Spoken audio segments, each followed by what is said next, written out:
Bonsoir, bonsoir à tous, bonsoir à vous et à toutes. Si vous pouviez passer par ailleurs, ça m'arrangerait. Enfin, Merci. Bienvenue, bienvenue ici à l'Académie du Climat. Merci à vous, le public, d'être présent malgré cette chaleur de canicule, d'avoir bravé la chaleur pour assister sur ce sujet clé, ce sujet important du facteur humain dans les transitions. Parce qu'on célèbre ce soir la parution du premier tome du premier rapport du GIECO, le groupe international d'experts sur les changements de comportement.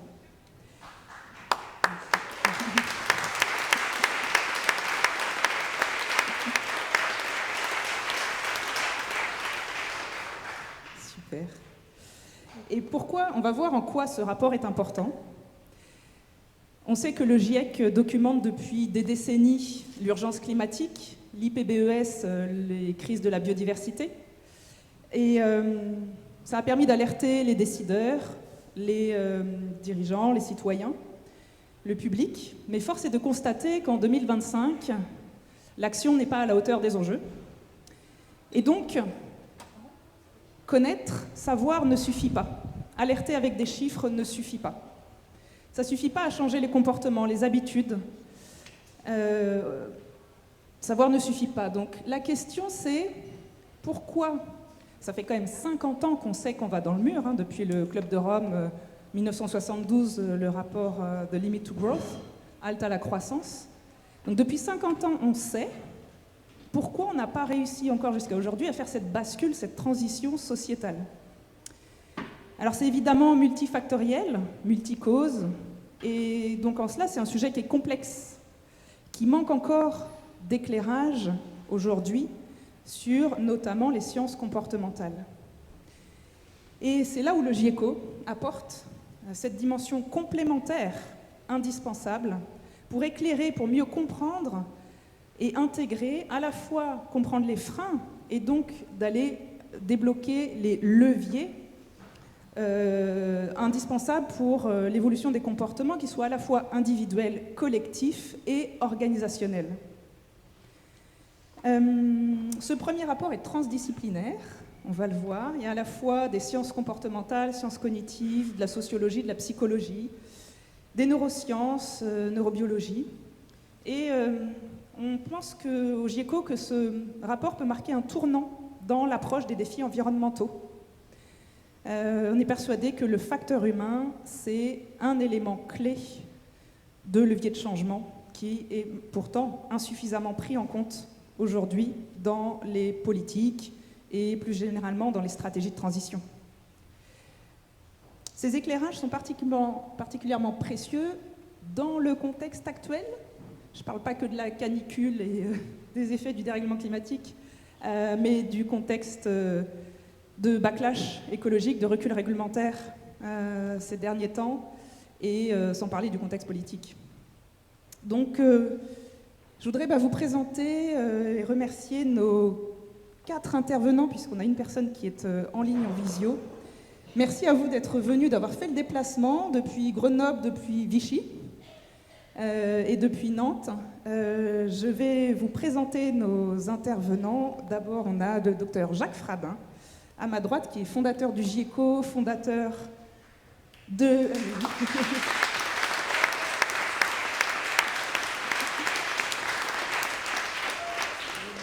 Voici le fondateur du GIECO, là où est née l'idée, là.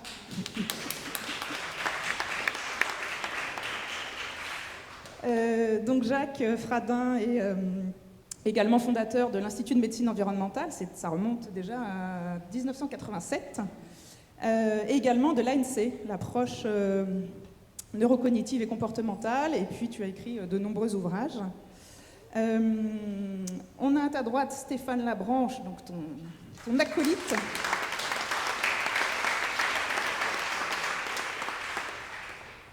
Stéphane, tu es sociologue du climat, contributeur au GIEC, et tu es le coordinateur scientifique pour ce rapport du GIECO et pour a priori les rapports suivants qui vont venir. Merci pour ce gros boulot d'année de travail. Et puis on a Olivier Trindel. Olivier, toi tu es professeur à Grenoble École de Management. Et tes travaux, toi, de recherche portent sur la cognition implicite et la culture organisationnelle. Merci d'être présent parmi nous.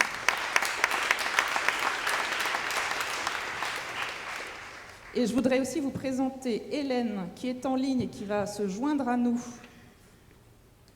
Je vous présente Hélène.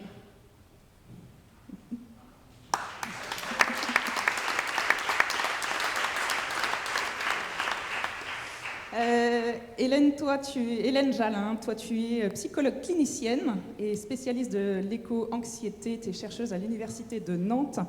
Tu devais être parmi nous ce soir et le Covid t'en a empêché au dernier moment. Donc on s'adapte, on ajuste. Est-ce que tu nous entends bien? Super, avec le téléphone. Parfait. Et comment je récupère ma presse? La voilà. Donc voici nos intervenants, merci. Et pour ma part, je suis Amélie Rouvin, je suis ravie d'animer cette table ronde, d'organiser cette soirée. Moi, ça fait 20 ans que je travaille dans le développement durable. J'ai travaillé notamment sur la COP21 et j'ai vraiment cette question qui me taraude de pourquoi on n'arrive pas à faire cette bascule alors qu'on sait qu'on va dans le mur depuis 50 ans. Je suis coach à la CEC, la Convention des entreprises pour le climat, et puis je contribue à l'Alliance pour le GIECO. Et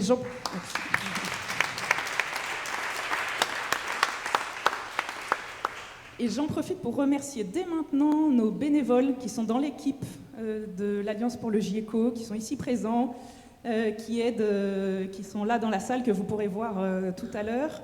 Et puis remercier aussi nos soutiens, nos partenaires, dont beaucoup sont ici présents aussi dans cette salle ce soir. Merci à vous.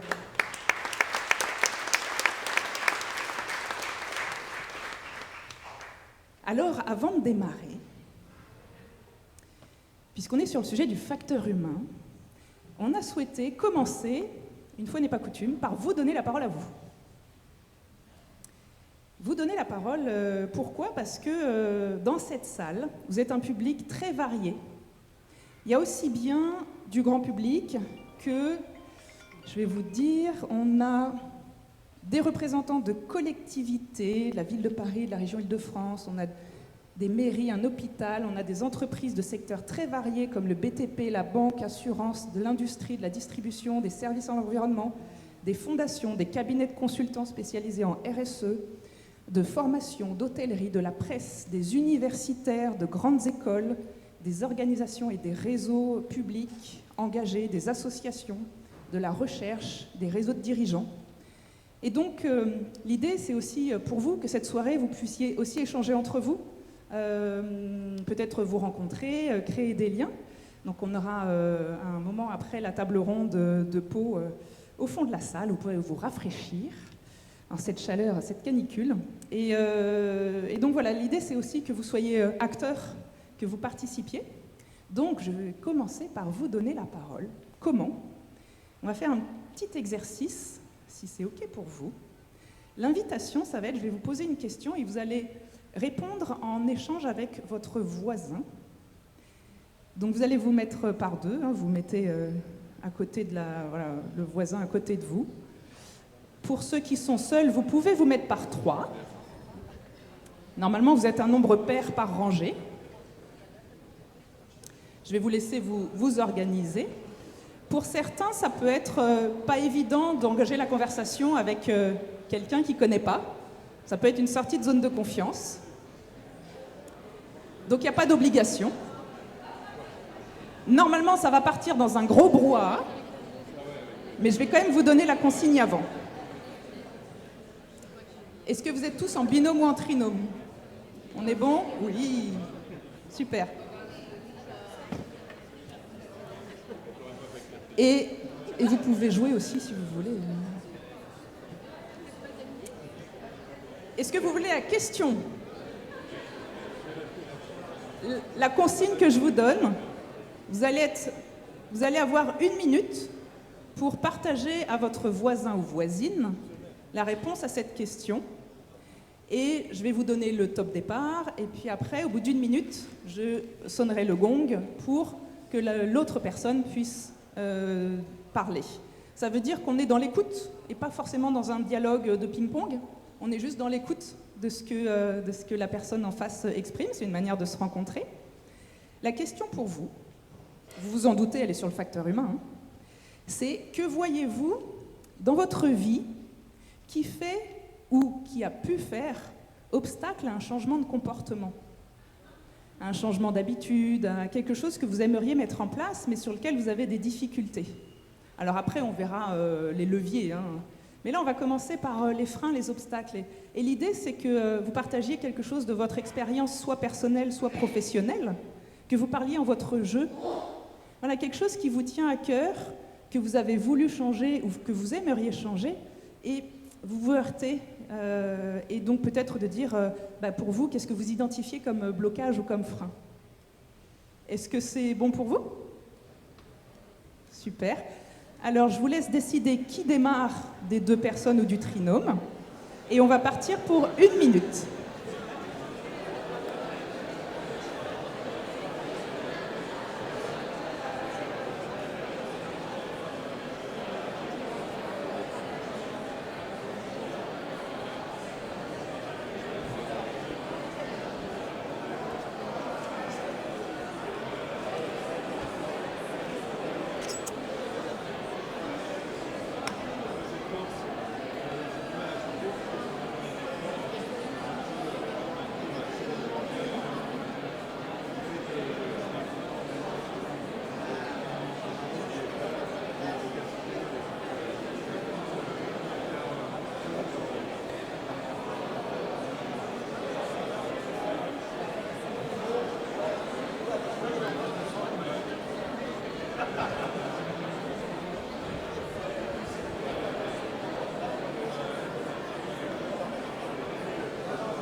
Merci. Merci à la première personne. Super. Merci à la première personne qui s'est exprimée. Je vous laisse terminer votre phrase tranquillement. Et si c'est OK pour vous, on échange et à la deuxième personne de s'exprimer.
Super.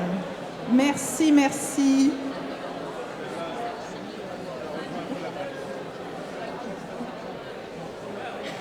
Je vous laisse terminer votre phrase tranquillement.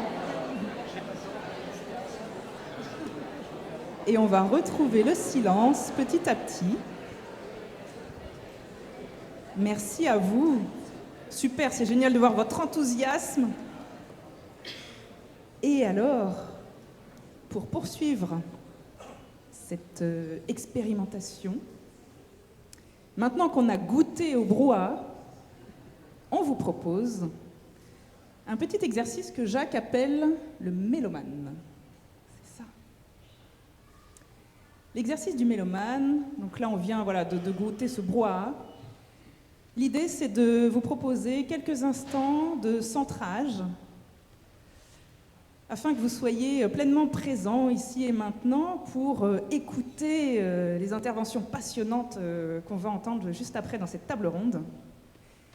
Et donc pour ça, si c'est OK pour vous, l'invitation, c'est de fermer les yeux pendant quelques instants. Pourquoi fermer les yeux? Parce qu'avec un sens en moins, ça nous aide à nous centrer sur nos sensations. Et l'invitation, maintenant, c'est soyez à l'écoute des sons alentours. Ça peut être des sons proches de vos voisins ou des sons plus lointains, de la rue, de la salle.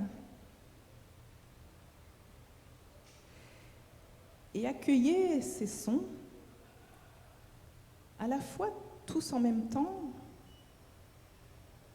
et tout en étant ouvert aussi aux particularités de chaque son, comme une chorégraphie de sons que l'on sent dans un lâcher-prise. Soyez attentifs à ce qui est présent pour vous pendant quelques instants, sans juger, juste à l'écoute. Et je vous laisse à l'écoute.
Merci. Merci pour cet instant de calme, pour avoir joué le jeu. Et à présent, on a hâte d'entendre nos intervenants ici présents et intervenantes en ligne. On va démarrer par toi, Jacques. Toi qui es le fondateur du GIECO. Est-ce que tu peux nous raconter comment est née l'idée? Comment l'idée t'est venue? Pourquoi? Comment tu as créé le GIECO? C'était quelques années avant le Covid. Et puis, en quoi consiste cette instance et sa mission? C'est un peu l'histoire personnelle avant. Je vais faire très court, mais j'ai appris en médecine au départ beaucoup de maladies. Il y en a 6000. On parlait beaucoup de maladies chroniques. Et en fait, parallèlement, l'épidémiologie, l'étude des modes de vie et l'impact sur la santé à l'échelle planétaire montraient déjà que c'était des facteurs de risque. En fait, la génétique pèse 5% du déterminisme de ce qui fait notre santé ou notre souffrance ou nos maladies. Et ça vaut pour le physique et pour le mental. Autrement dit, on est à la fois bridé par les limites du cerveau ou pas. Enfin, Les biais cognitifs, on les a ou pas. D'ailleurs, si on en parle, c'est qu'on ne les a plus quand on les regarde. Bref, ça c'est la première chose. Le changement de posture. Passer d'une chose qu'on subit, la santé, à une chose qu'on prend en main, puisque ça dépend de nous.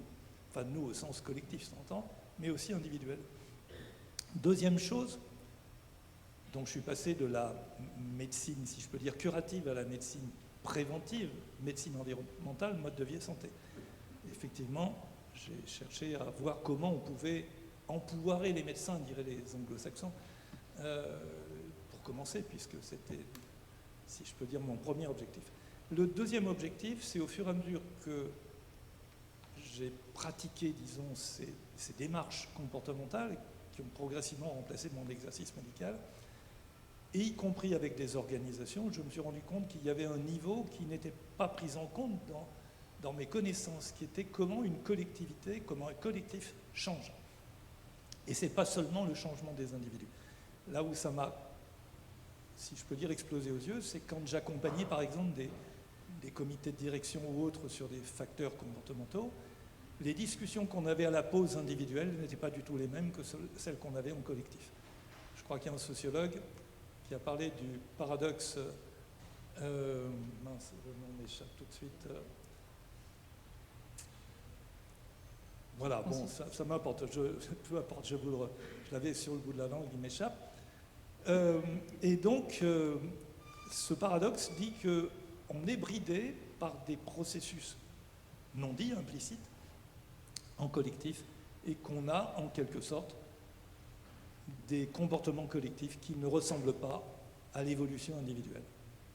De là à penser qu'il y a une relation avec, je ne sais pas, l'anxiété, l'éco-anxiété versus un certain nombre de comportements qui ont quand même une forte imprégnation sociale, ce n'est pas la seule rupture. Il y a une rupture entre le cognitif et l'émotionnel, mais il y en a aussi entre l'individu et son intégration sociale, consciente ou pas. Bref, tout cela m'a amené à penser qu'il nous manquait une organisation. D'un certain point de vue, le GIEC, des climatologues, de Jean Jouzel et des autres, c'est de comprendre que le climat dépend de nous, mais nous n'avons pas encore compris que nous dépendions de lui, et ça n'est pas l'explication des faits qui va éclairer.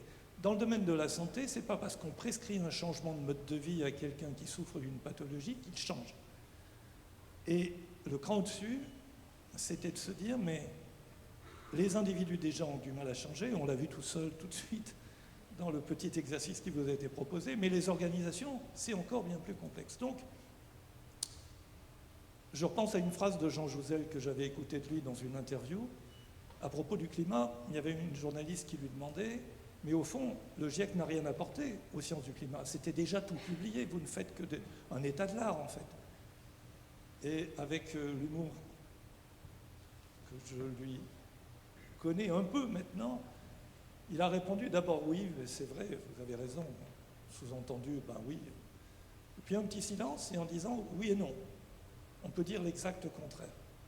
Depuis qu'on a travaillé ensemble pour faire des rapports, pour publier l'état des lieux, les sociologues, les glaciologues, les météorologues et autres ont travaillé ensemble et il est né une discipline émergente qui est le climat, qui n'existait pas avant. Autrement dit, chacun dans sa discipline a intégré toutes les autres disciplines du même sujet, mais sous des angles différents. Bref, la recherche mondiale en a été profondément transformée.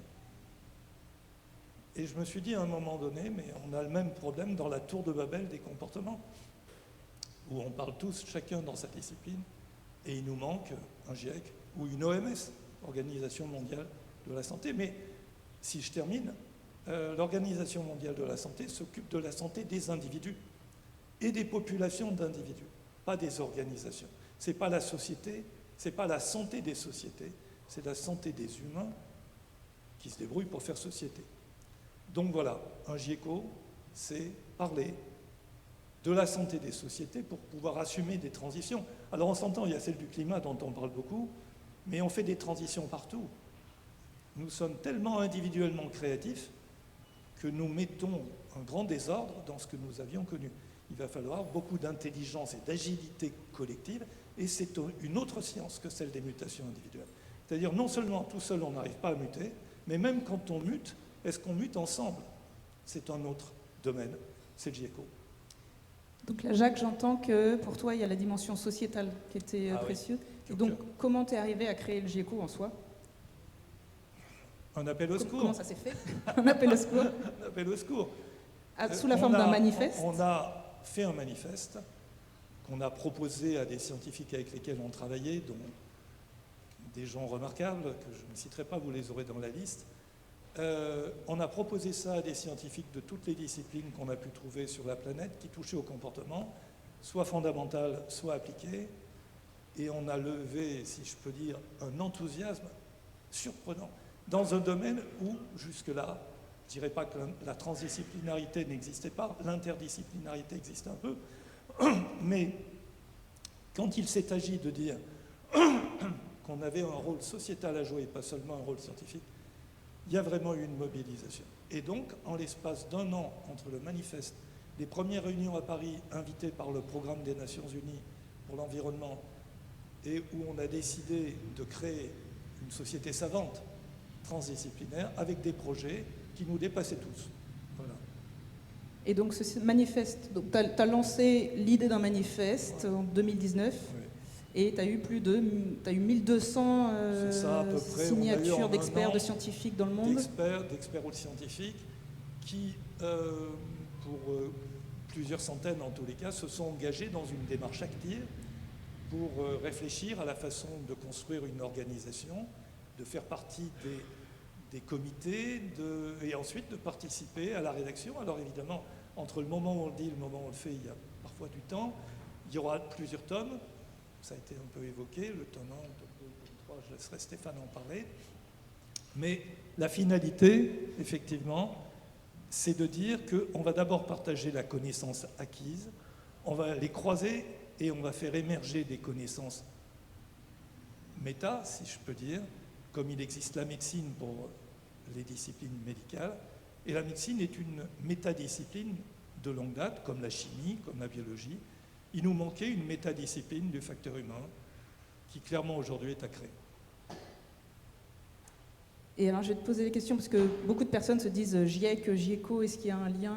Mais le GIECO n'est pas sous l'égide de l'ONU et des Nations Unies, donc en termes de structure, c'est une association. Donc voilà, tu as ces scientifiques qui ont dit oui à cet appel que tu as lancé et qui là ont contribué en l'occurrence à ce premier rapport.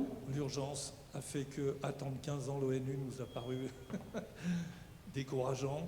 Donc on s'est dit qu'il faut agir. Par contre, bien sûr qu'on crée une main tendue pour toutes les parties prenantes. La finalité, ce n'est pas de penser qu'on fera mieux que les autres, c'est de penser simplement que justement les organisations d'aujourd'hui sont trop lentes.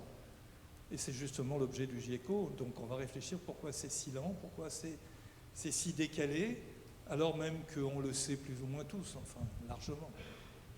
Ok, donc ça aurait été trop long de créer une instance même sous nos l'égide de partenaires l'ONU. du PNUE parisien nous ont dit, passez pas par nous, faites-le, embarquez-nous. Voilà. D'où le statut associatif. Voilà, et puis vous avez peut-être vu aussi dans l'invitation pour ce soir que c'était par le fonds IME, donc qui est l'instance qui a créé, c'est le fonds de dotation par lequel l'association GIECO récupère les dons, et c'est ça les financements qui aide pour les publications des travaux. Qui au départ était pour financer mes recherches, mais qui sert aujourd'hui à d'autres fins aussi, et dont je me suis servi parce que ça existait, mais clairement c'est des choses éminemment différentes que de faire de la recherche et d'organiser une instance d'autre genre. C'est vraiment un chantier en soi, c'est une institution, disons-le, qui a un objectif sociétal dont la science est un moyen. Merci Jacques.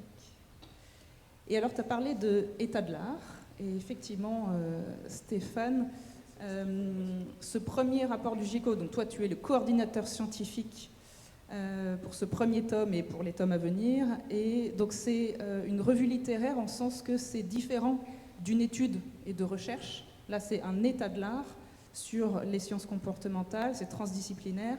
On a hâte de savoir quels sont les enseignements clés qu'on tire de ce premier rapport. Est-ce que tu peux nous dire déjà les thématiques abordées et puis comment s'est fait le processus de ce premier tome de rapport? Oui, comme tout, pour ceux qui ne connaissent pas le processus scientifique de publication, En fait, on lance un appel à publication sur une thématique, et la thématique, c'est le facteur humain dans la transition écologique. Parce qu'il y a la transition numérique, mais on ne voulait pas aborder ça. On avait eu des discussions. On reçoit ensuite des propositions de chapitres avec les modalités, etc., etc. Ensuite, il y a un premier filtrage qui est fait sur cette proposition-là. Est-ce que ça répond vraiment? Est-ce que c'est suffisamment pertinent, etc., etc. Ensuite, c'est oui avec quelques consignes. Et ensuite, c'est là que le travail commence pour les auteurs. Ils commencent à bosser sur leur chapitre. Et ensuite, quand le chapitre est jugé comme étant suffisamment fini, c'est moi qui le reçois. Et là, j'en fais une première lecture. Dans certains cas, il y a eu un renvoi aux auteurs pour dire qu'il y a des trop gros trous, le niveau d'anglais, parce qu'on a quand même une équipe internationale, donc le niveau d'anglais n'était pas toujours suffisant pour que je puisse même comprendre certains paragraphes, donc il fallait y revenir. Même si le contenu et la réflexion scientifique étaient là, des fois il y a eu des problèmes de langage et des fois il y avait juste des arguments ou des mots que je ne pouvais pas comprendre malgré le fait que je suis dans le milieu. Donc l'idée, c'est quand même de rendre ce rapport relativement compréhensible. Donc on a eu une astuce. Première astuce, c'est que je lis chaque chapitre, je fais des retours sur est-ce que c'est accessible et suffisamment compréhensible pour quelqu'un qui n'est pas dans le même domaine. 2, on en va ensuite à un autre scientifique qui, lui, est spécialiste du domaine. Donc ça, c'est la procédure classique de révision par les pairs dans le monde académique, ce qui est très important pour nous, parce que quand, dans un CV, on met une publication, s'il y a une révision par les pairs, ça vaut beaucoup plus qu'une publication qui n'a pas de révision. Donc, essentiellement, sans révision, ça ne vaut pas grand-chose, quoi. Et donc, c'est très important d'avoir cette révision, pour des raisons professionnelles, mais pour des raisons de qualité, pour des raisons de contenu, d'argumentation, de clarté, etc. Et ensuite, notre astuce à nous, ça a été de dire, on va envoyer ça à un autre, au moins. Donc, il y a eu trois révisions. Et un de ces 3 reviewers devait être quelqu'un qui n'était pas spécialiste de la discipline, mais ou de manière secondaire. Donc, c'est quelqu'un qui peut-être s'intéressait à l'énergie de manière en économie, par exemple. On envoie un sociologue qui, lui, s'intéresse à l'énergie, ce ne sont pas les outils, pour faire cette croisée, un peu de discipline, puis aussi de s'arranger pour que les termes qui sont utilisés soient compréhensibles le plus possible. Malgré ceci, ce sont des publications scientifiques. Les termes utilisés veulent dire quelque chose dans le monde scientifique, même si parfois ça peut paraître jargonneux. Et donc, ma demande de glossaire. Il y a un petit lexique pour chaque chapitre avec les définitions à côté. Ça, c'est une première chose. Deuxième chose, peut-être une surprise, un petit étonnement de ma part. J'ai été agréablement surpris par le fait que nous ne recevions pas que des chapitres qui parlent du climat. Et non, la biodiversité et le vivant étaient beaucoup plus abordé dans les propositions que ce que je pensais. Parce qu'il faut dire que ce premier tome est plutôt sur la transition écologique et que les tomes qui vont suivre vont être sur les autres transitions. Oui, les autres rapports. Le deuxième tome, il va être transdisciplinaire sur l'écologie aussi. Là, c'est écologie, mais c'est écologie dans le sens large du terme.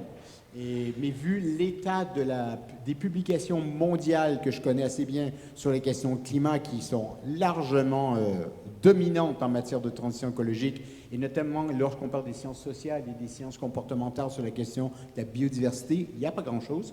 Là, il y en a eu. Ce qui est bon signe, ce qui veut dire qu'on commence à s'y intéresser. Avec un autre point aussi, habituellement, c'est ce qui se passe avec les chapitres du GIEC. On veut avoir ce que la science sait. On est sûr à 90% que. Moi, ça ne m'intéressait pas. C'est bien de savoir ce que les sciences disent, sur laquelle on est à peu près sûr d'être d'accord, mais sur quoi on a des gros doutes? Quels sont les petits signaux qui émergent là, qui commencent à nous faire dire, attention, il y a peut-être un truc qui va émerger qui est intéressant.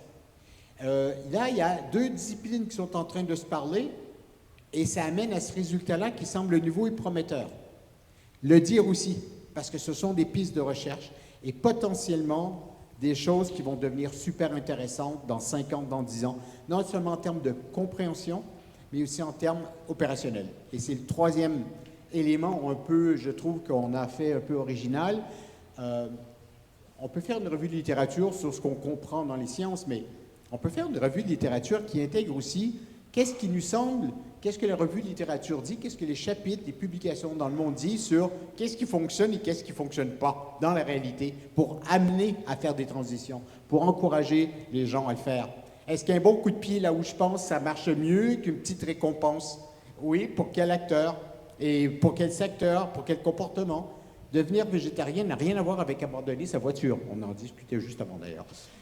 Et faire de la rénovation énergétique du bâtiment, ou plutôt, Gaëtan, ne pas faire de rénovation énergétique du bâtiment pour des raisons de copropriété. En fait, il y a plusieurs facteurs qui sont absolument logiques, rationnels pour ceux qui refusent. Et donc, si ce n'est pas la logique et la rationalité qui nous amène à faire de la transition, qu'est-ce que c'est? Je vous laisse avec ça parce que je vais en parler plus tard. Merci. Et tu vas nous parler tout à l'heure aussi des éléments, des points communs que tu as pu voir toi en rédigeant le chapitre transverse, tu vas nous dire ça, parce qu'on voit là à l'écran les différentes thématiques qui sont abordées à travers différentes disciplines, puisque les auteurs, on voit une quarantaine d'auteurs, viennent de 20 pays, on a du Brésil, la Belgique, qui viennent d'instances comme l'UNESCO, de Polytechnique, du Musée d'Histoire Naturelle. Enfin, donc c'est aussi à la fois des auteurs aux profils variés et sur des thématiques variées. À savoir, quand même, tu dis que c'est une approche donc scientifique. Et effectivement, cette première version de la publication qui sort, vous allez pouvoir la télécharger. On va la mettre en ligne ce soir, donc elle sera prête pour demain matin. Le rapport va être disponible sur 2 sites, parce qu'on a à la fois un site scientifique, vraiment le premier que vous voyez, IPBC Science, donc IPBC, International Panel of Behavior Change, donc c'est le GIECO en anglais. Ça, c'est le site vraiment instance scientifique, c'est là où les 1200 experts mondiaux ont signé le manifeste en 2019. Et puis on a créé l'Alliance pour le GIECO, qui est le groupe de soutien et sur lequel aussi le rapport sera disponible. Mais à savoir que le rapport que vous allez pouvoir découvrir demain matin est pour l'instant en anglais, puisqu'il a été travaillé à l'international, et qui fait combien? 400 pages? C'est ça? Voilà. Et donc, c'est une avant-première pour vous donner envie d'aller découvrir à la rentrée la version française et les résumés, fiches résumées, et puis le résumé voilà, pour les décideurs, sur le même principe que ce que fait le GIEC quand il publie ses rapports.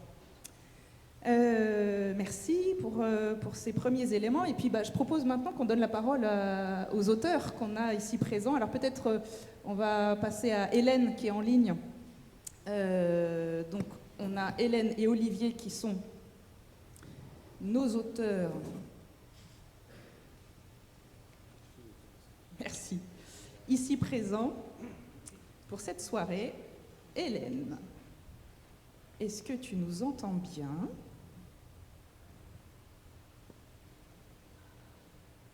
Et la question, c'est est-ce que nous, on t'entend bien ? Alors, ça y est, on t'entend bien, Hélène. Donc Hélène, je disais, toi tu es experte sur le sujet de l'éco-anxiété. Tu as présenté d'ailleurs ta thèse de doctorat vendredi dernier, à laquelle j'ai eu la chance d'assister, et qui a été excellente. Hélène, tu as été brillante, tu as eu les félicitations du jury, vraiment. La thèse d'Hélène a été remarquée, à la fois pour la qualité de sa thèse et aussi pour le sujet essentiel actuellement. Et Hélène, je voudrais te demander, est-ce que tu peux nous dire les enjeux principaux et les enseignements de ton chapitre, toi, sur l'éco-anxiété ? En quoi ça vient peut-être bousculer ce qu'on peut penser, peut-être nos idées reçues ? Et puis notamment, le titre de ton chapitre est assez interpellant. Alors, tu l'as rédigé avec des co-auteurs, mais il est interrogeant puisque c'est « L'éco-anxiété va-t-elle sauver notre civilisation ?» Oui, merci beaucoup pour l'invitation. Attendez, je vais approcher ce truc-là. Je suis vraiment désolée de ne pas être parmi vous ce soir. Effectivement, le Covid s'est abattu sur moi juste après la soutenance. Peut-être de la fatigue. Mais je suis vraiment très contente quand même de pouvoir participer en visio. Et effectivement, moi, je suis psychologue clinicienne et je revendique, enfin, en tout cas, je défends l'idée que la psychologie clinique a toute sa place dans le débat sur la transition environnementale. notamment parce que la psychologie clinique, en s'intéressant donc à la psychopathologie et aux maladies mentales, s'est beaucoup intéressée aux émotions et aux manières dont elles se manifestent et aux manières dont elles se régulent par les individus. Et première chose que je voudrais dire, c'est que les émotions, quand on a des choix à faire, surpassent largement en poids tout ce qui est raison, malheureusement. Nous sommes des êtres d'émotions et nous sommes parfois rationnels, disait Antonio Damasio. Les émotions ont plus de poids dans nos décisions que la raison. Et comment je peux vous le démontrer? Bien, il y a une pathologie mentale qui est très connue qui s'appelle les phobies. Et bien dans la phobie, les émotions gagnent toujours. Hein. Quelqu'un qui a peur, par exemple, d'un oiseau, qui a la phobie des oiseaux, c'est assez répandu. Eh bien, quand il va croiser un oiseau, un pigeon par exemple à Paris, eh bien, il a beau savoir que le pigeon ne va pas l'attaquer, eh bien c'est quand même les émotions qui décident. Donc c'est important de savoir comment comment se gèrent les émotions, parce qu'elles ont une énorme importance en fait dans la manière dont nous faisons des choix. Ça va, vous m'entendez? C'est trop fort. Ok. Et donc, nous sommes dans des individus qui devons tous les jours, quotidiennement, gérer des émotions. Alors, auparavant, dans les sociétés primitives, les émotions se géraient beaucoup de manière collective, avec des rituels, avec des assemblées. Mais dans nos sociétés modernes, le monde moderne nous a amené beaucoup plus d'individualisme, beaucoup plus de solitude aussi, et notamment dans la manière dont nous gérons nos émotions. Et la psychologie donc s'intéresse beaucoup à cette question de la gestion des émotions. Et il s'intéresse notamment à ce qui s'appelle la régulation émotionnelle, donc un gros mot pour parler de ces questions de gestion des émotions. Et donc nous avons tous et toutes des stratégies pour réguler nos émotions et les rendre plus ou moins faciles à vivre.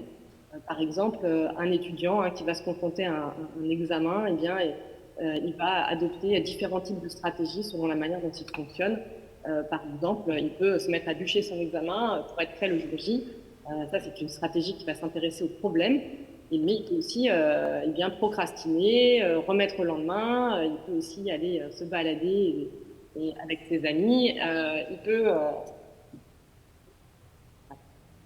peut aussi faire plein d'autres choses, de se distraire de son sujet d'examen. Tout ça, c'est plutôt des stratégies d'évitement. Et donc, pourquoi je vous parle de tout ça? Eh bien, parce que l'une de mes spécialités, moi, c'est de travailler sur le coping environnemental, c'est-à-dire la manière dont nous réagissons tous collectivement et individuellement face au stress environnemental. Donc, qu'est-ce que le stress environnemental? Eh bien, c'est ce à quoi vous êtes exposé, par exemple, depuis quelques jours, à Paris notamment, avec ces canicules qui vont vous atteindre au corps, donc plus facilement vont toucher à vos émotions, et qui vont vous poser des questions du style comment on va gérer quand ça va être encore plus chaud, quand ça va être encore plus long, comment on va pouvoir gérer ça, mais c'est aussi des choses que vous pouvez ressentir quand eh bien, on vous parle de la disparition de certaines espèces, de la disparition des champs d'oiseaux dans les forêts. Eh bien, tout ça va vous générer du stress environnemental. Et ce que montre la science en psychologie, c'est que plus une situation va vous sembler grave et incontrôlable, eh bien, plus vous allez avoir tendance à choisir, de façon consciente ou inconsciente, mais des stratégies de régulation qui vont chercher à apaiser l'émotion, mais sans traiter le problème. Parce que le problème, il est insurmontable, et donc ça va générer plus de bien-être, en tout cas ça va vous préserver en termes de santé mentale, d'aller plutôt essayer d'apaiser le niveau des émotions, plutôt que d'aller traiter le problème. Donc c'est des stratégies qui sont adaptatives à court terme, mais qui sont certainement moins adaptatives à long terme.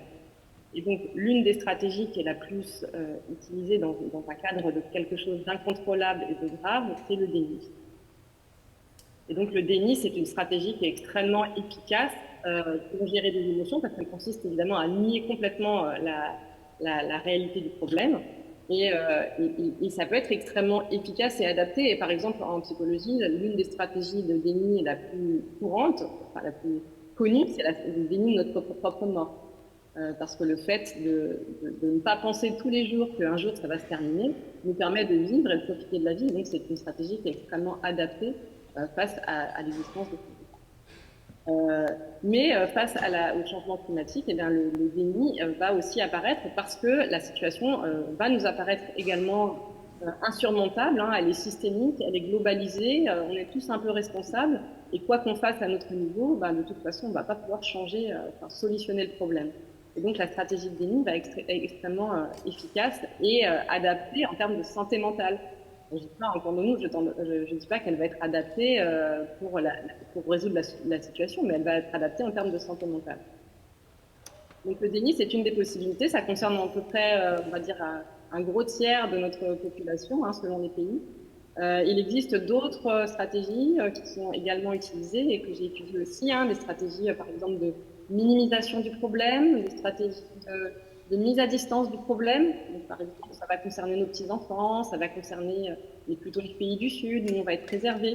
Donc, c'est des stratégies qui vont permettre de mettre à distance le problème et donc de minimiser le niveau émotionnel ressenti.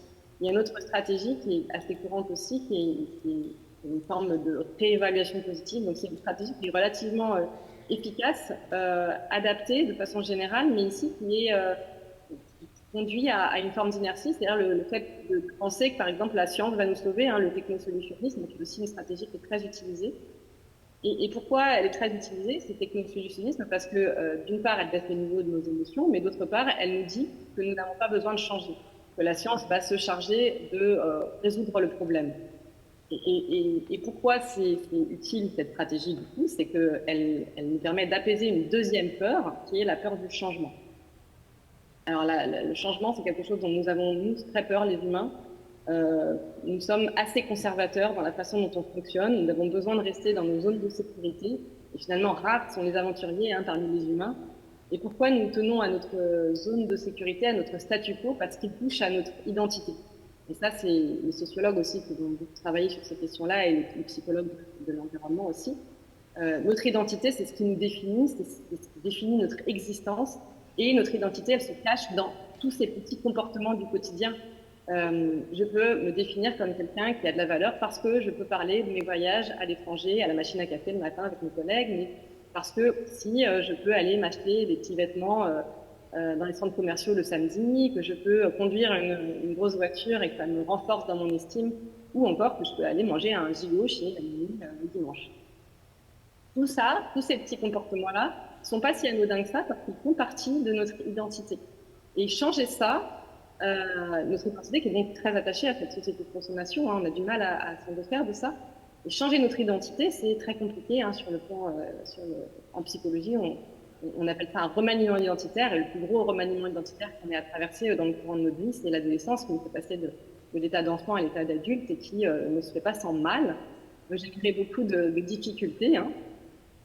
Voilà. Et donc, quand on nous parle de sobriété, quand on nous parle de décroissance, quand on nous parle de retour à la lampe à huile, eh bien, c'est à cette peur-là qu'on s'adresse, à cette peur du changement, qui est très prégnante chez nous et qui va susciter, du coup, aussi des stratégies de régulation qui vont augmenter eh bien, ces effets de déni, ces effets de minimisation du problème, et donc ne pas nous permettre de faire face à la situation. Et donc, ce que je défends dans l'article que j'ai proposé dans le cadre de ce volume du GIECO, c'est le fait que l'éco-anxiété dans cette situation-là est une bonne nouvelle, parce qu'elle indique qu'à l'émergence de l'éco-anxiété, que je date pour les plus grosses cohortes autour des années 2017-2018, avec l'apparition des premiers, la multiplication en fait des événements climatiques extrêmes, et notamment en France, l'apparition des premières canicules répétitives. Eh bien, on a eu les premières cohortes d'éco-anxieux qui sont apparues. Et c'est plutôt une bonne nouvelle, puisque ça veut dire que quelque part, on accepte émotionnellement l'existence de cette crise. Et qu'est-ce que ça veut dire quand on accepte émotionnellement? C'est qu'on se représente sa réalité. En fait, quand on perçoit émotionnellement, ça devient réel. Ce n'est pas le cas quand on nous parle de rapports du GIEC qui sont parfois pas très compréhensibles et qui parlent à nos raisonnements, à notre cerveau analytique, finalement, qui ne parle pas à notre cerveau émotionnel. Et donc, le fait que les premiers éco-anxieux apparaissent, eh bien, c'est une bonne nouvelle parce qu'il y a au moins une partie des gens qui acceptent émotionnellement la réalité de cette crise qui, je le rappelle, est gravissime et qui porte atteinte aux bases, aux fondements de notre civilisation. Et ce que montrent nos recherches, donc mes recherches, mais beaucoup d'autres, c'est que l'apparition de l'éco-anxiété est très corrélée avec l'engagement comportemental en faveur de l'environnement. Et non seulement c'est corrélé, mais ce que j'ai montré dans une recherche récente, c'est que l'éco-anxiété est une cause de l'engagement comportemental. Et donc c'est très puissant. Et ce que montrent aussi les recherches, c'est que les éco-anxieux, quand ils se mettent à agir, eh bien, ils sont poussés par leurs émotions, donc c'est très efficace et il y a de l'envie d'efficacité.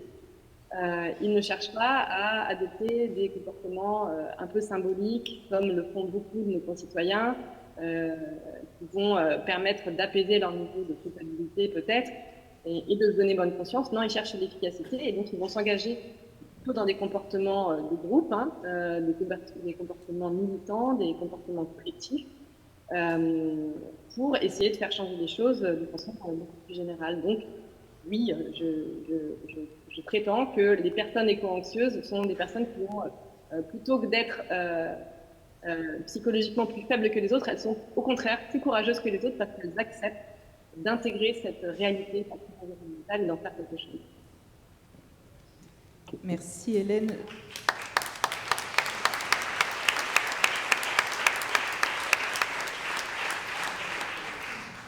Donc j'entends que nos comportements, ça touche à notre identité, que l'humain a une peur fondamentale du changement parce que c'est une perte de sécurité et que passer par l'émotion, accepter l'émotion, de ressentir, ça permet d'accepter aussi la réalité et que potentiellement les éco-anxieux, quand ils s'engagent et qu'ils passent à l'action, sont moteurs de changement. J'aurais plein de questions à te poser, Hélène, pour compléter ça, mais je laisserai le public te poser les questions. On va avoir un bon temps de questions-réponses à la fin, donc notez-les, préparez. Et puis derrière l'enjeu aussi, c'est comment on intègre ça dans les organisations, comment on se rend compte, je le vois en tant que coach de dirigeants dans les entreprises, puis on a ici aussi plein de coachs qui sont présents. On voit que l'émotion, c'est un gros mot encore pour beaucoup en entreprise. Et du coup, je me tourne vers toi, Olivier, puisque c'est un petit peu plus ton domaine. Toi qui travailles, ton chapitre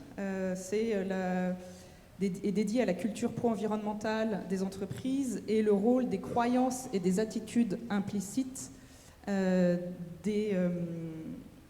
Tu veux la zapette? Ah oui, je vais te mettre les slides. Oui, c'est bon. Croyances et attitudes implicites et donc la prise en compte de ces croyances et attitudes implicites permet d'expliquer pour toi une partie des difficultés dans les changements de comportement, en particulier sur le long terme. Est-ce que tu peux nous en dire plus? Tout à fait. Merci. Alors moi, je viens d'école de management, donc je vais respecter le stéréotype. Je fais une présentation avec des slides. Alors j'en ai peu, hein, parce qu'on m'a forcé à en supprimer, donc il n'en reste plus beaucoup, mais voilà, il m'en reste quelques-uns quand même. Parce que, voilà. Donc ce chapitre, je l'ai écrit avec deux collègues enseignants-chercheurs, Sylvie Blanco et David Gautlan. Et donc effectivement, il concerne le développement d'une culture organisationnelle pro-environnementale. Donc on va commencer par ça et après on va s'intéresser à pourquoi je parle de cognition implicite. C'est vraiment ça, moi, mon domaine de spécialité et mon dada. Et en quoi ça joue un rôle dans le développement d'une culture organisationnelle pro-environnementale. Alors hop, c'est dans l'autre sens. Voilà. Alors, quand on parle de culture pro-environnementale, hein, la définition, pour qu'on soit tous à la page, c'est la définition classique, hein, c'est les normes et les valeurs auxquelles les collaborateurs croient. Et une autre définition qui nous intéresse particulièrement ici, c'est celle à droite, c'est une conception explicite et implicite du souhaitable. Et c'est bien les deux. Hein, c'est bien les deux. Et pourquoi ça vaut le coup de s'intéresser à la culture? Parce qu'en fait, ça va avoir une influence sur l'engagement et la motivation pro-environnementale à long terme des collaborateurs. Et ça va directement influencer les comportements pro-environnementaux à long terme. Donc c'est pour ça qu'on s'est intéressé au changement de culture. Et on est allé au-delà de ça. Hein. Donc le collègue David Gautlan, il a fait une revue de littérature exhaustive sur le sujet pour montrer qu'en fait, le développement d'une culture pro-environnementale, ça a un impact direct sur la performance. Et alors il y a des centaines d'études qui existent sur le sujet. Et en fait, de manière évidente, ça a une influence sur la performance environnementale, hein, sur la réduction des déchets et autres, ça c'est évident, mais ça a aussi une influence, donc vous avez chaque fois le nombre d'études et la taille de l'effet, hein, donc globalement plus c'est proche de 1, plus c'est fort, quand c'est 0, c'est faible. La taille de quoi, pardon? La taille de l'effet. Donc ES, effect size en anglais, hein, donc c'est sur la base de méta-analyse, donc c'est une synthèse de toutes les études sur le sujet. Et donc non seulement ça a une influence sur la performance environnementale, mais comme vous le voyez, ça a aussi une influence, je ne sais pas, j'ai rien fait, sur la performance sociale. Moi non plus. Le coefficient est positif. Quand je parle de performance sociale, c'est la satisfaction des employés, le turnover, le bien-être au travail. Ça a aussi, peut-être de manière plus surprenante pour vous, une influence sur la performance opérationnelle, qui est quasiment au même niveau que la performance environnementale. Qu'est-ce que j'appelle performance opérationnelle? Ça va être la qualité des produits, ça va être le temps que l'entreprise met pour lancer des nouveaux produits. Et ça a une influence là-dessus. Et ça a aussi une influence sur la performance économique, en termes de retour sur investissement, retour aux facettes, sur les assets et ainsi de suite. Donc ça a vraiment aussi une influence bien au-delà de la simple performance environnementale. Et la raison, le mécanisme qui se cache derrière, vous allez dire oui, pourquoi? C'est en fait, ça va jouer sur l'innovation, la capacité de l'entreprise à innover et en particulier la capacité de l'entreprise à éco-innover. D'accord? C'est vraiment ça, alors on pourra rentrer en détail, mais c'est vraiment ça qui se cache derrière. Donc la clé, c'est dommage, voilà, ils veulent vraiment, ouais, c'est ça ils veulent vraiment que j'utilise pas de slide. En plus, tu avais préparé des évident, slides. c'est évident. Voilà, exactement. Et donc, la clé pour nous, c'est de dire qu'une culture, donc ça se programme, on peut décider de la développer, et pour ça, voilà, on y est. Merci. Comme quoi, on a besoin de toute une équipe. Je redescends. Ouais, hop. Ça venait du projecteur. Et donc, et pour la développer, pour la piloter, il faut pouvoir la mesurer. Et alors, ce qui se fait jusqu'à présent de manière classique, ça se mesure au niveau explicite avec des questions, des observations. Et là, l'apport du chapitre, en fait, c'est qu'on peut aussi la mesurer au niveau implicite, en utilisant toute la recherche. Alors là, il y a des centaines de papiers dans le domaine de la cognition implicite. Et pour vous faire toucher du doigt ce que j'entends par cognition implicite, alors il y a des psychologues qui connaissent ça par cœur, mais c'est toujours, même si vous l'avez déjà fait, c'est toujours sympa de le refaire. Je propose de faire un test de Stroop. Vous connaissez ? Non, oui. Donc on va tous le faire ensemble. On va lire, on va faire le test. Donc l'idée c'est de lire le mot, et pas de le lire, de dire la couleur de chaque mot.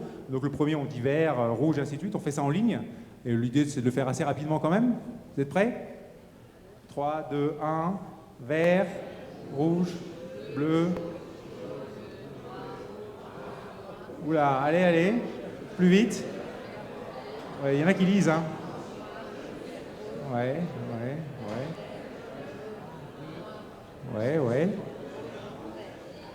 Ça rame.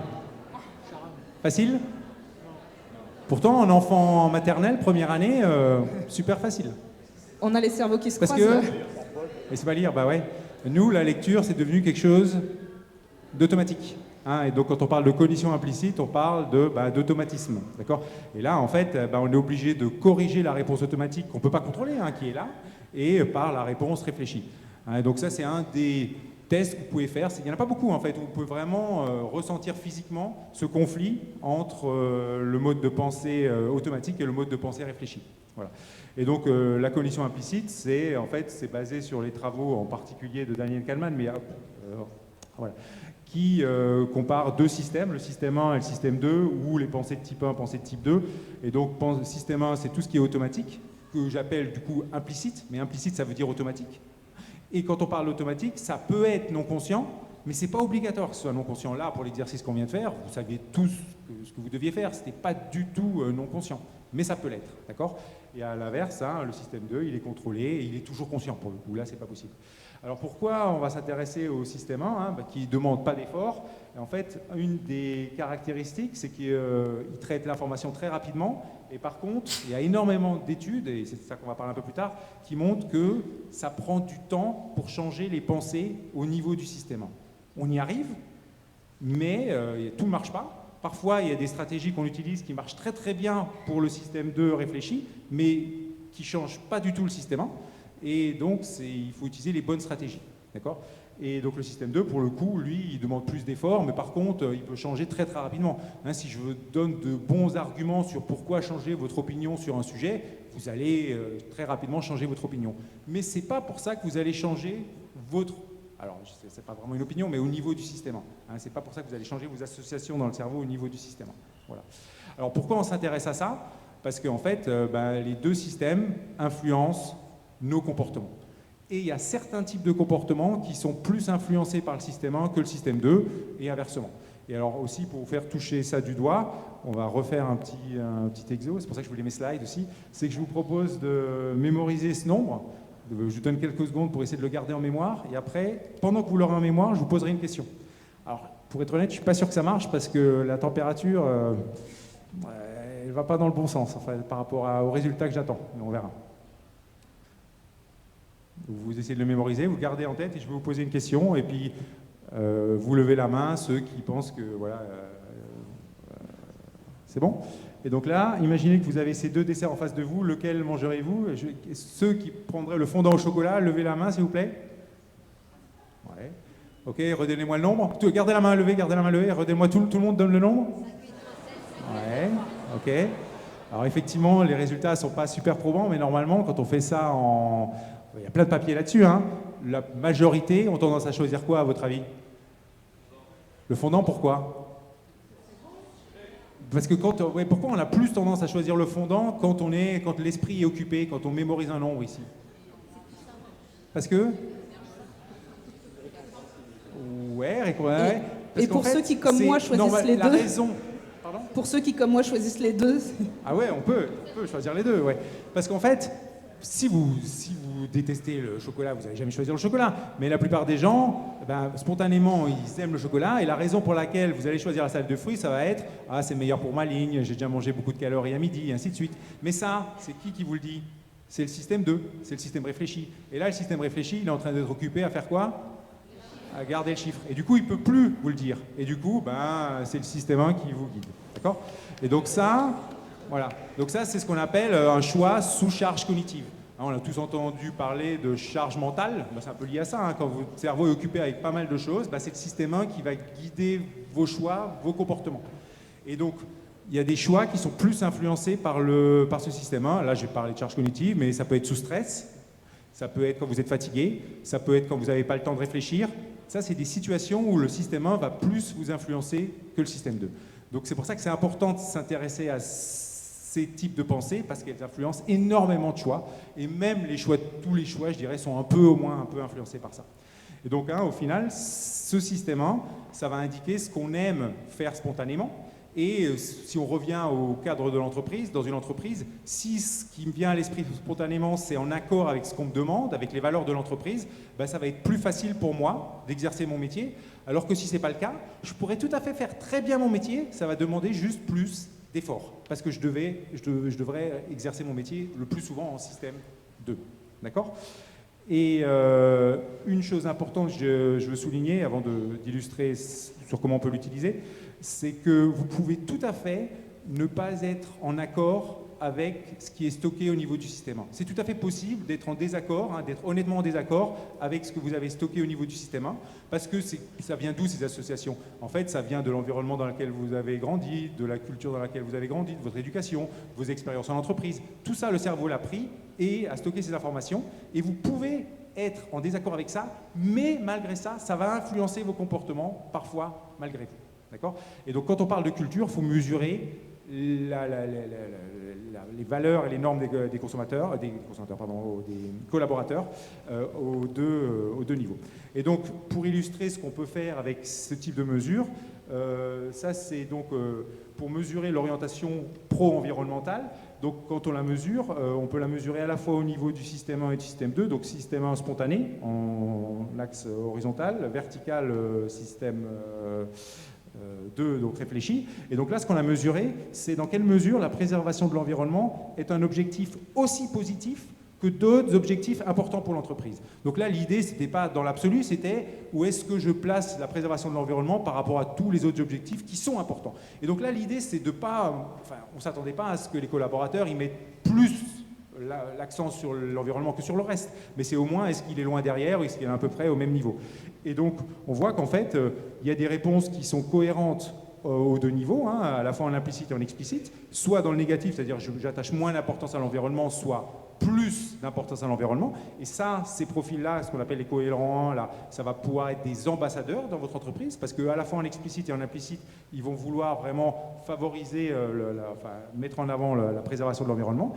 Et à l'inverse, on a des profils dissonants.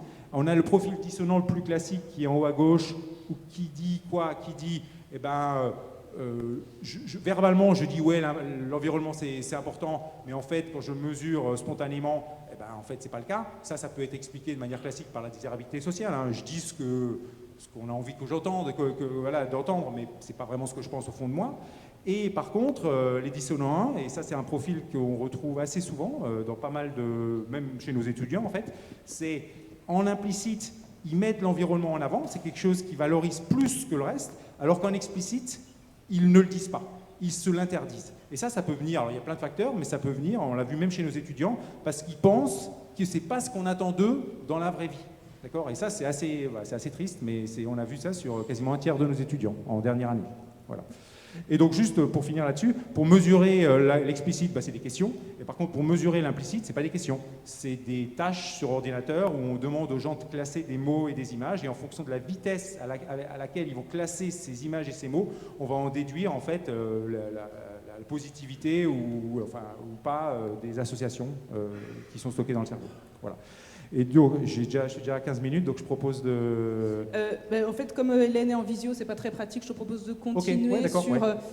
génial, parce que là, ça nous permet vraiment de comprendre les mécanismes qui sont à l'œuvre, et derrière, comment lever ces tout à fait. blocages-là. Et du coup, ce qui est intéressant une fois qu'on a ça, c'est c'est de savoir le point de départ, d'où on part, c'est comment est-ce qu'on fait évoluer ces associations implicites.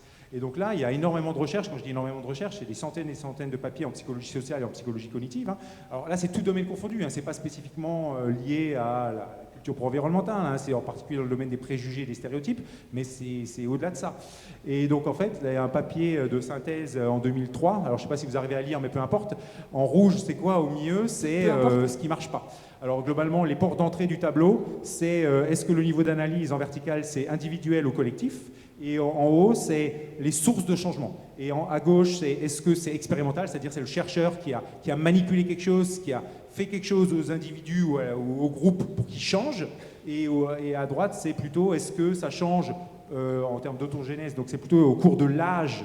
Est-ce qu'il y a des différences en termes d'âge des individus? Et est-ce que la culture, les changements culturels vont changer ces associations implicites?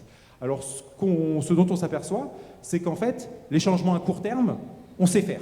On sait faire assez bien, mais attention, ça ne veut pas dire que tout marche. Il y a plein de choses qui ne marchent pas, mais par contre, on sait faire. Et par contre, quand il s'agit des changements à long terme, en termes d'expérimentation, et ben là, en fait, on sait faire, mais on sait faire que pour des cas fictifs. Des cas fictifs en psycho, on utilise souvent des cas de figure fictifs. Et là, ça, on sait faire. Mais par contre, quand il s'agit de s'adresser sur des vrais objets, par exemple le changement climatique, ça, on sait beaucoup moins faire. Et en tout cas, en rouge, ce que j'ai entouré, c'est que jusqu'à présent, ça n'a jamais marché. On n'est pas arrivé à changer. Quand je dis long terme, c'est 1 an, 2 ans, 3 ans. D'accord ? Par contre, on sait que c'est possible. Pourquoi on sait que c'est possible ? Parce que quand on regarde au niveau des changements culturels, tout à droite, en fait, il y a des changements à long terme. Aux États-Unis, ils ont fait, par exemple, ces études-là sur 20 ans. En fait, ils suivent les gens de manière régulière pour mesurer les associations implicites en termes de préjugés, en fait, par exemple, envers les différentes races ou différentes... là, c'est en particulier, je pense, tout ce qui est gay et lesbienne. Et ils ont montré que sur les 20 ans, entre 2007 et 2020, les préjugés négatifs envers cette catégorie de personnes a diminué de 65%. Et donc, pourquoi ? Parce qu'il y a eu l'union des mariages de même sexe, il y a eu les médias qui ont convié différentes images de ces catégories de personnes. Et donc ça, on peut le changer, mais c'est pas aussi facile que ça. D'accord ? Donc tout ça pour dire que la recherche actuellement, on ne sait pas faire des changements à long terme pour changer l'implicite de manière très efficace. Voilà. Et après, on pourra rentrer effectivement sur les stratégies qui fonctionnent et les stratégies qui ne fonctionnent pas. On fera ça peut-être un peu plus tard. Merci Olivier. Je reviens à toi Hélène, et d'ailleurs sur cette notion de la difficulté des changements à long terme et à court terme, on y arrive plus facilement. Hélène a d'ailleurs fait une étude auprès des personnes qui ont été sensibilisées sur la fresque du climat, et ça faisait partie notamment des enseignements. Hélène, ce que je voudrais voir avec toi maintenant, on a vu un petit peu avec Olivier, c'est quels sont les leviers pour toi Donc ton sujet, c'est éco-anxiété, la part des émotions. Tu as commencé à nous parler du rôle que peuvent avoir dans le changement les éco-anxieux, de ce rôle moteur. Est-ce que tu peux nous parler des leviers, s'il te plaît? Oui, alors du coup, vous m'entendez? On t'entend. Ok. Donc si je reviens, je suis désolée parce que j'ai pas trop entendu ce qu'a dit Olivier, donc je ne peux pas rebondir dessus, mais j'aurais bien aimé. Si je reviens du coup à ce que je disais juste avant, pour moi il y a deux obstacles à la levée du déni. C'est d'un côté on a trop peur de quelque chose d'incontrôlable, et de l'autre côté on a peur du changement. Et donc, la première chose pour cette incontrôlabilité, il faudrait quelque part rendre cette perception de la crise environnementale moins incontrôlable. Donc là, il y a évidemment un rôle dans des pouvoirs publics de témoigner, de communiquer sur le fait que des actions peuvent fonctionner. Il y a un cap qui peut mener quelque part parce que il y a des études, notamment en psychologie sociale, qui montrent que plus on va inquiéter certaines populations, eh bien, plus ça va faire lever des barrières de déni, plus ça va en inquiéter certains qui sont à droite du prisme, et plus ça va lever des barrières de déni à gauche, de l'autre côté, je veux dire, et ça va donc créer une polarisation qui va potentiellement mener à une forme d'immobilisation. Donc ce qu'il faut, c'est communiquer sur le fait que la crise soit pas si incontrôlable que ça. En fait, il faut apaiser cette peur-là, quoi. Et la deuxième solution, c'est de diminuer cette peur du changement. Et pour moi, là, les personnes qui sont le plus avancées, c'est les personnes qui sont donc poussées par leurs émotions, qui, quelque part, ont ouvert un certain nombre de portes vers, quelque part, le monde de demain. C'est-à-dire, ils ont créé des lieux, ils ont créé des listes citoyennes, ils ont fait énormément de choses, et ils sont de plus en plus nombreux. Et l'une des possibilités de rendre moins effrayant le changement, ce serait de visibiliser ces histoires qui sont souvent des histoires qui sont assez belles et assez de succès, quoi. Donc plus ces personnes-là seront nombreuses, plus elles vont tirer vers leur marge, en fait, puisqu'elles sont encore à la marge, mais elles sont de plus en plus nombreuses, plus le changement va nous paraître désirable et puis moins effrayant. Néanmoins, ça va aussi créer quelque part un tiraillement de l'autre côté, parce qu'il y a cet effet donc, de l'étude dont je parlais, c'est que plus ça tire vers le monde de demain, plus le monde plus conservateur va aussi tirer de son côté. Et pour moi, c'est une des explications du backlash, de ce que tu as appelé le backlash tout à l'heure, Amélie, s'il existe, c'est que en fait, ceux qui veulent le conservatisme, ceux qui veulent rester dans le monde d'avant, sont de plus en plus inquiets de ce monde qui arrive, et ils vont tirer plus fort de leur côté.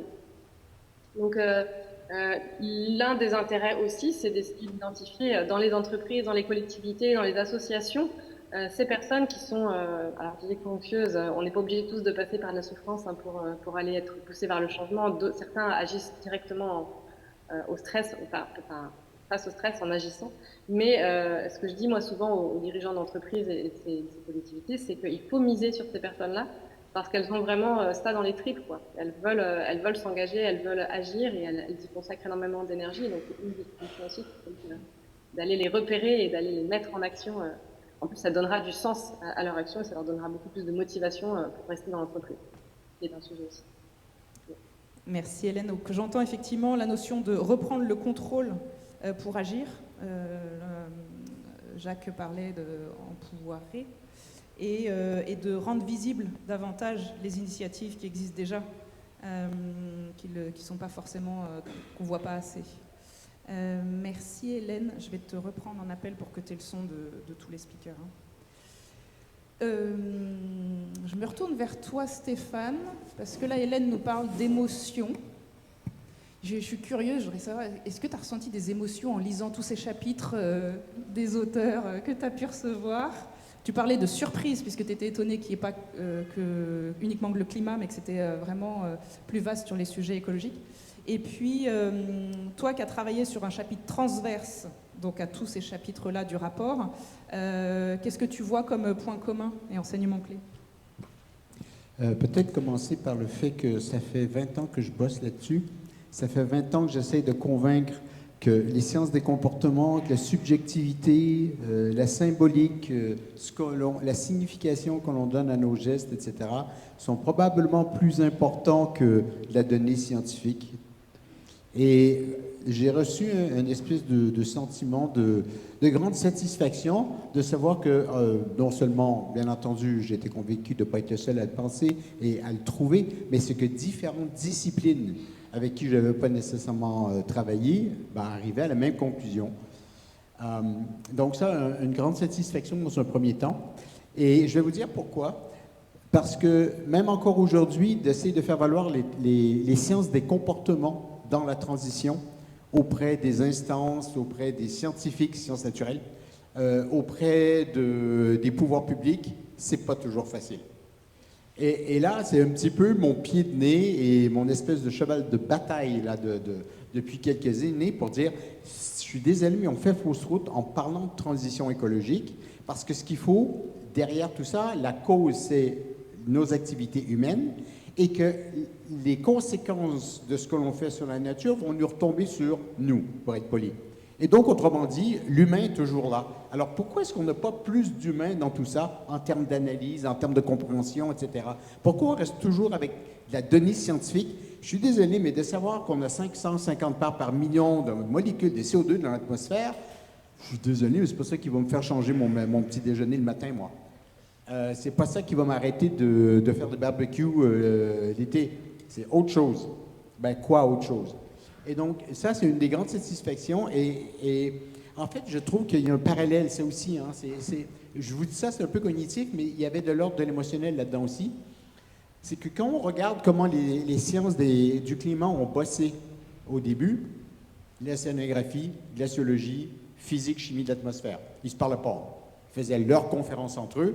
Certains d'entre eux commençaient à construire des ponts dans les années 80, puis se sont dit, oh merde, tu arrives à la même conclusion que toi, puis pourtant on ne fait pas les mêmes choses. Moi, j'utilise la glace, toi, tu utilises des bulles dans l'atmosphère, toi, tu regardes l'océan, toi, tu regardes la glaciologie. Qu'est-ce qui se passe? Bien, à un moment donné, quand on se retrouve avec 7, 8, 9, 10 sciences naturelles différentes qui arrivent avec leur méthode à exactement la même conclusion, on se dit qu'on a un truc fort. Eh bien, j'ai vu ça émerger dans ce premier volume du GIECO, ce qui est chouette. Et qu'est-ce que j'ai vu émerger? Un accord, un consensus dans tous les chapitres. Ils ne se sont pas lus mutuellement. Hein. Donc, il n'y avait pas une genre, allez, on dit tous la même chose, puis après ça, on le publie. Non, non. Ils sont tous arrivés avec la première chose, c'est, oui, on a besoin de la donnée scientifique, du rationnel, du cognitif, mais ce n'est pas ça qui nous amène à changer le comportement. OK, donc, prochaine question, qu'est-ce qui nous amène? Et encore là, on fait appel à du subjectif ou à de l'implicite. Le subjectif, la manière que l'on vit les choses avec nos émotions, avec nos représentations sociales, nos valeurs, les normes individuelles et sociales, tout ça, on joue un rôle plus important sur pourquoi on change et pourquoi on ne change pas. Ça, c'est super, super important. Ce qui veut dire qu'on fait fausse route depuis 30 ans sur la manière d'amener le changement parce qu'on se base sur du cognitif. Donc, on est à côté de la plaque et donc, comme je l'ai dit à Jean Jouzel, il ne faut pas s'étonner si ça ne fonctionne pas. Votre méthode de communiquer, vous vous fondez sur du cognitif et sur de la donnée scientifique. Ça nous donne une direction, ça nous dit quelle connerie, excusez-moi, ne pas faire et vers où il faudra aller. Oui, mais donnez-moi envie, quoi. Et là, Hélène l'a très bien expliqué, face à du catastrophisme, c'est pas toujours évident de se projeter, et face au catastrophisme qui, lui, est réfléchi, basé sur de la science, il faut s'occuper du quotidien. Et il n'y a pas la place pour. Donc, on ne le fait pas. Okay? Donc, tous ces enjeux sont super importants et émergent de manière très différente dans les différents chapitres. Okay? Je reçois une proposition pour un chapitre en économie. Et je me suis dit, bon, l'économie, j'ai travaillé avec des économistes, il y en a qui sont quand même ouverts, qui sont capables de travailler avec d'autres disciplines. Pas tous. Et en fait, ce chapitre sur l'économie parle de pauvreté et des inégalités et offre un argument absolument subjectif. En disant, on veut sortir les gens de la pauvreté, très bien. Et on leur vend un rêve, celui de la société de consommation. Il y a un truc qui ne va pas, là. On leur vend de l'imaginaire qui n'est pas en concordance avec des objectifs. Et en plus, quand on est pauvre, on a moins d'espace cognitif pour être capable d'aborder des solutions. Pourquoi? Moins de scolarité, plus de difficultés au quotidien, plus de charges émotionnelles, etc. Et donc, je me retrouve avec un chapitre économique qui ne s'en tient pas aux limites habituelles de l'économie. Et je vous parle d'économie parce que d'une manière ou d'une autre, d'ailleurs, que ce soit votre chapitre, que ce soit un chapitre très explicite sur la question avec Dominique Steller et tout, de GEM d'ailleurs aussi, on parle d'homo economicus. C'est quoi l'homo economicus? Ah, ça, c'est la figure centrale de l'économie qui nous dit que nous sommes des êtres rationnels qui veulent maximiser notre profit et notre bien-être de manière économique et de manière physique. Mais c'est pas que c'est important. C'est que c'est la figure qui détermine comment on fait de la méthodo et comment on fait de la théorie économique.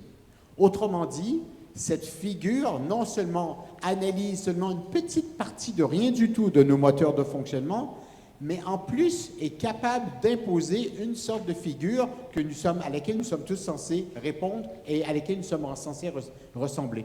Ce qui est faux. La plupart d'entre nous, quand on achète notre café le matin, pourquoi on achète le café ou qu'on va boire le café ou on va le boire? C'est pas parce qu'il est moins cher, c'est parce qu'on se retrouve avec nos potes. Ou c'est parce que le café que je vais boire le lendemain matin quand je l'ai acheté au Super U ou je sais pas trop quoi, celui-là, je sais que je l'aime. J'ai pas envie d'être déçu le matin quand je me suis pas encore réveillé, que je suis encore là avec un café que j'aime pas. Et ça, des quotidiens comme ça, des exemples comme ça, quotidiens, il y en a des centaines. Deuxième élément ou troisième élément qui est super important, c'est que le refus de s'engager pour l'environnement est pratiquement jamais dû à un refus. Allez, on va la bousiller, la planète. Ça n'existe pratiquement pas, en fait. En fait, la plupart des raisons pour lesquelles on refuse ou pour lesquelles on a de la difficulté à agir pour l'environnement n'ont rien à voir avec l'environnement. Et ça aussi, c'est très, très fort. C'est implicite, mais des fois, c'est par exemple, je voudrais bien faire du vélo. Pourquoi? Parce que c'est bon pour ma santé, rien à voir avec l'environnement. Et j'en fais pas parce que j'ai peur d'un accident. Rien à voir avec l'environnement non plus. Ce qui revient à dire que si on n'utilise pas, on ne mobilise pas des critères, des facteurs et des arguments autres que l'environnement, on passe à côté de la plaque. Et le dernier point le plus important, mais je pense que c'est important pour vous de le comprendre en termes d'accompagnement au changement, mais je pense aussi que ça peut devenir un outil théorique absolument clé et d'analyse. Ne pas changer, ce n'est pas simplement s'asseoir et ne rien faire.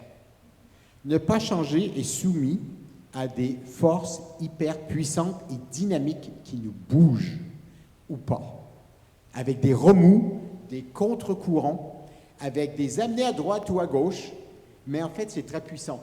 Et là où on arrive avec un des thèmes un peu transversal, je trouve, des chapitres, c'est-à-dire qu'en fait, notre société de consommation, et là, on a quelque chose de vraiment transdisciplinaire, elle est faite pour alimenter notre récompense immédiate dans le cerveau.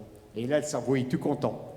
Et ça, c'est la société de consommation. Et c'est la société capitaliste dans laquelle on vit. Et là, on est censé faire autre chose. Donc, on est obligé de se battre contre cet appétit du cerveau pour la récompense immédiate. On est bombardé sans cesse, on a travaillé là-dessus avec EPE, sur des messages dans la publicité, dans les films, des imaginaires qui nous amènent à penser que c'est bien d'avoir une voiture en ville, que c'est bien de faire un barbecue avec de la viande alors que la pub est en train de vendre de la bière, etc., etc. On est constamment bombardé de ça et on essaie d'arriver à quelque chose d'alternatif. Donc, si on cesse de penser que ne pas bouger, le refus de changer, c'est simplement je m'assois et je ne bouge pas, on fait une erreur fondamentale dans la manière d'accompagner les gens. Merci Stéphane. Olivier, est-ce que tu voulais rajouter un mot ou on met pour les questions-réponses? Comme tu... Non. Par rapport à... Vous avez une dernière slide. Oui, on peut passer, oui. Du coup, c'était juste pour revenir là-dessus sur, du coup, quelles sont les stratégies. J'ai mis une slide qui fait peur, mais oui. Vous verrez, c'est pas... non, mais du coup, quelles sont les stratégies concrètes, hein, concrètement, qu'est-ce qui marche pour changer les associations implicites, en fait? Et donc, ça, c'est basé d'une méta-analyse qui a été publiée il y a 5 ans, mais c'est toujours... Voilà. Et donc, c'est des centaines et des centaines d'études. Et globalement, on va commencer par ce qui ne marche pas. Et ce que j'ai encadré en rouge ici. Et quand ça ne marche pas, c'est que globalement, la barre du milieu, elle chevauche le zéro, en fait. Et donc, en fait, ça veut dire la moyenne de toutes les études. Par exemple, threat, c'est donc la menace. Il y a 53 études directes, 19 indirectes, donc il y a 70-80 études. Et en fait, en moyenne, quand on va jouer sur la menace, eh ben, ça ne change pas l'implicite. Ça ne change pas les associations automatiques. Donc, si vous voulez changer les associations automatiques, il ne faut pas jouer sur la menace. Une autre chose qui ne marche pas pour changer les associations automatiques, c'est l'affirmation. C'est de dire aux gens, ce que vous faites, c'est déjà bien. Non, ça ne marche pas au niveau implicite. Pas du tout. Pourquoi? Il y a plusieurs raisons, mais il y a aussi ce qu'on appelle licensing effect. C'est les gens se disent, du coup, c'est bon, j'en ai déjà fait assez, quelqu'un d'autre fera le reste pour moi. C'est un peu ça le mécanisme qui se met en place. Donc ça, c'est par exemple 2 stratégies qui marchent, qui peuvent donner l'impression de marcher au niveau explicite, mais au niveau implicite, ça ne marche pas. Il y a d'autres stratégies pour le coup qui marchent au niveau implicite, et le début du début, c'est en général, c'est de faire prendre conscience aux gens de leur score implicite, de leur faire passer un test, par exemple ce que j'évoquais avant, pour leur dire, tiens, toi au niveau implicite, l'environnement c'est quelque chose effectivement que tu valorises, ou au contraire, tu valorises pas du tout. Encore une fois, on a le droit de ne pas être d'accord avec ça, c'est juste, ça vient de la société, dans l'environnement, dans l'éducation qu'on a reçue. D'accord ? Donc ça, en général, c'est un bon début. Et après, et là j'ai fait pas mal de recherches là-dessus, c'est sur l'importance des images et des images mentales.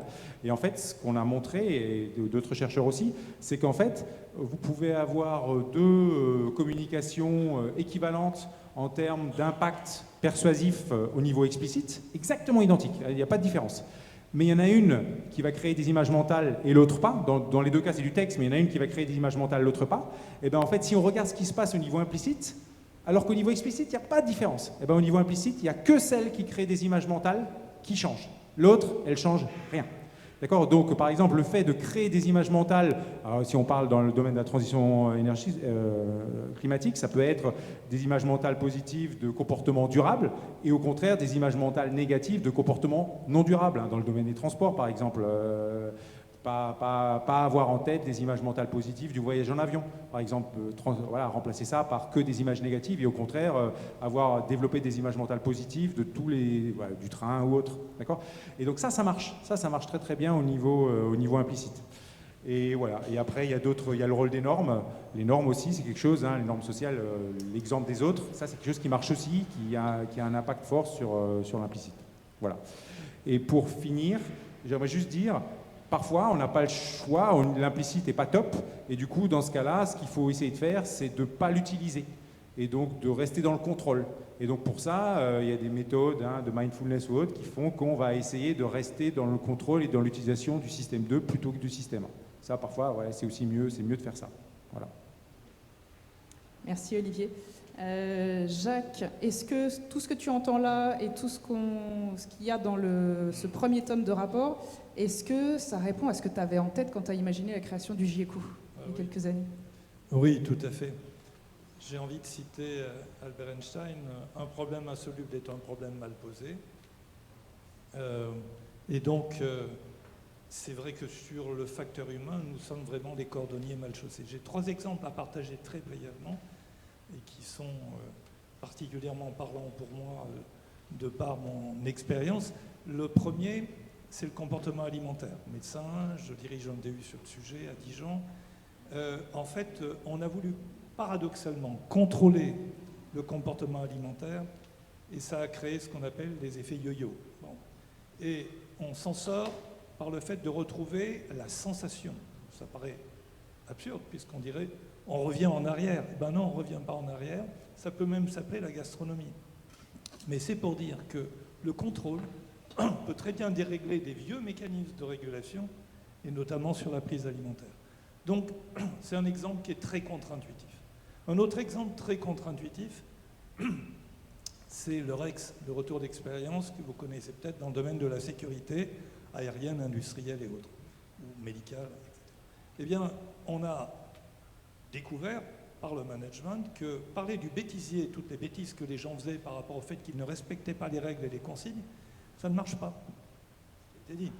À l'inverse, la révolution du REX, ça a été de dire, en fait, l'erreur, si elle se reproduit, c'est que ce n'est pas une bêtise des acteurs, c'est les biais du système culturel ou neuro-développemental. Et donc, il faut s'adapter. Il faut créer le management, les organisations, voire les avions qui vont avec les pilotes, comme ils sont, et pas l'inverse. Et pas seulement. Adapter les deux. Et le REX, c'est de partir de l'erreur et de l'échec comme une source d'apprentissage. Bref, on parle au réel, ils nous répondent que ça ne marche pas. C'est une réponse. Et on peut apprendre plein de choses de l'erreur. Donc, les avions ne tombent plus. On pourrait s'en plaindre, après tout, s'ils tombaient, il y aurait moins de problèmes avec les avions, mais tombe plus, c'est bien quand même, c'est une belle expérience. Il tombe plus, le plus lourd que l'air ne tombe plus, parce que justement, on a intégré le facteur humain comme il est, à tous les étages. Et ça marche.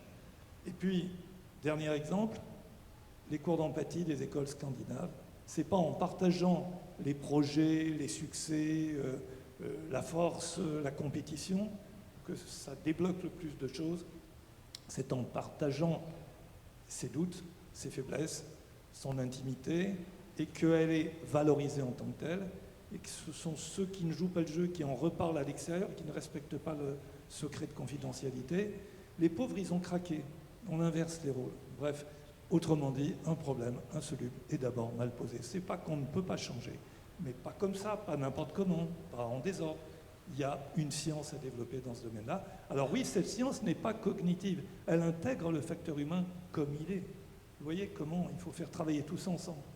Damasio, je terminerai quand il dit que le développement préfrontal, c'est là où le cœur et la raison se rejoignent, parce que c'est possible. Certains d'entre nous y arrivent à certains moments.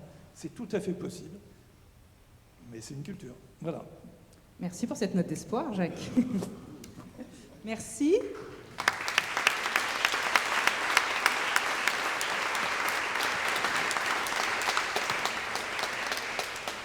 Merci, on a hâte d'entendre vos questions, vos remarques. On vous propose un interlude, un temps à nouveau de Parle à ton voisin.